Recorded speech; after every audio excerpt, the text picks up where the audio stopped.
Today in this video, I'm going to describe my experience about claiming travel insurance in Canada for an international traveler.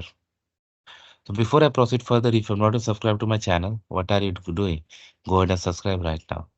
So guys, I have always recommended travel insurance, and this is really helpful because accidents don't happen always, but they never tell you when they happen, and in case they happen, if you don't have adequate coverage, you could be in a huge trouble. So it has happened with one of my relatives who was visiting me from India, and she was very old.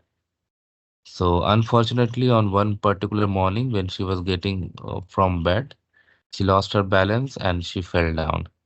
She collided with wall and then she slipped on ground. We rushed, we helped her to get on bed, but definitely like because of the injury, she had like lot of pain. So definitely it was the time to go to the hospital so that proper diagnosis can be done.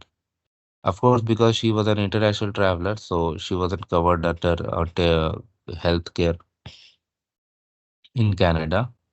So we had to do something. So the very first thing I did was to call my insurance broker who had got me travel insurance.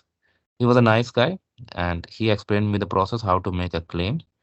So what I did, the very first thing I did is I called the insurance company and I described the situation. This is what has happened, and now we are gonna go out to hospital. So the representative from the company immediately opened a case for us, and we got an email that this is the case, and then there we had the space to upload all the bills, all the process, and all other details. Okay, details of the claim. Of course, it couldn't be done right away. Then we contacted the hospital here. We called the emergency department and said we have an international traveler who has gone through this. So the response from hospital was that for emergency visit, they do not bill the insurance company directly. Of course, it can vary. It can vary hospital to hospital. But the hospital where we called, they found this. Next was I conveyed the same message to my insurance company also. I was in touch with insurance company regularly throughout this process because for certain tests they say that okay, you don't have to inform them in before, but for certain highly sophisticated tests like MRI and all, they may expect you to inform them first. And the hospital also told that when we bring the patient and in case she is admitted to the hospital based on doctor's diagnosis, they need guarantee of payment. Okay, because hospital costs are too much here in Ontario in Canada. So we went to the hospital in the emergency department. I had to stay with her because she couldn't speak English or she doesn't speak English at all. So while registration, triage, and also till doctor, I had to stay with her and I was translating as and when it was required. And the bill, like I can't even imagine, just going to the emergency department cost $750. That covers your visit to emergency department, triage, and other things. Then if there is a test, you got to pay extra for it. So she was referred for X-ray. Then for doctor also, you have to pay extra. So imagine how much the bill would go. So we did all that.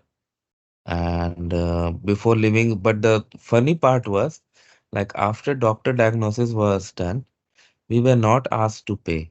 I said, wow, ideally, like they don't, nobody, like in India, I have seen unless you pay the bill or at least some other thing, they don't give you treatment. Of course, it varies hospital to hospital. But here, like we were allowed to, I thought something was wrong. So I went to the registration desk again and said, this is what has happened. So they sent me another desk. So the other desk guy said, you if you want to pay, you can just pay $750 for emergency visit now. Other bills you will get later in your email. I said, okay, fine. I paid and came back.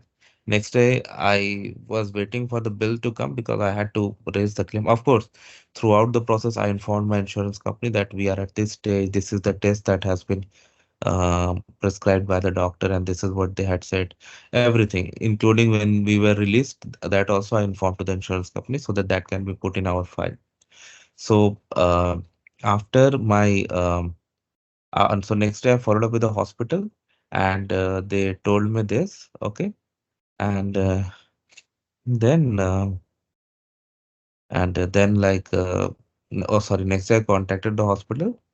They sent me the receipt for $750, and they said for diagnostic test, bill will come after a week, and for doctor, it will come from the doctor's office.